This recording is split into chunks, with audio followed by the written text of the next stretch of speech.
ইসরায়েলে পণ্য boycott boycott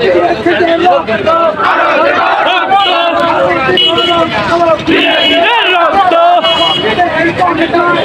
যাবে অন্যায় দেশে যাবে অন্যায় রক্তের বন্যায় দেশে যাবে অন্যায় আল্লাহু আকবার আল্লাহু আকবার। সংক্ষিপ্ত কথা বলবেন আমাদের উস্তাদ হযরত হাফেজ শেখ নজরুল ইসলাম সাহেব। نحمده ونصلي على رسوله الكريم أما بعد। সম্মানিত তৌহিদি জনতা, আমরা আজকে পরাক্রান্ত হৃদয় নিয়ে মর্মাহত অবস্থায় আমরা একত্রিত হয়েছি।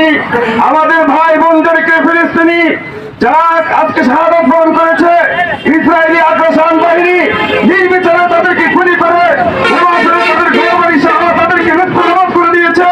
তাদের সেই সহানুভূতি জানানোর জন্য আমরা আজকে একত্রিত হয়েছি এবং এবার তাদেরকে জানিয়ে দিতে চাই, আরেকটা গুলি যদি আমার বাড়িতে উপর চলে আমরা তোমাদেরকে গুলিয়ে দিব, গুলিয়ে দিব।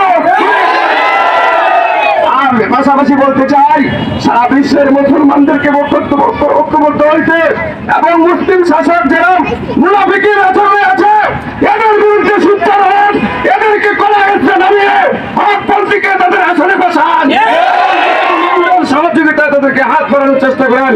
এই উদারত আমাদেরকে আমার সংক্ষিপ্ত কথা এখানে শেষ করছি। ওমা আলাইনা ইল্লাল বালাগ।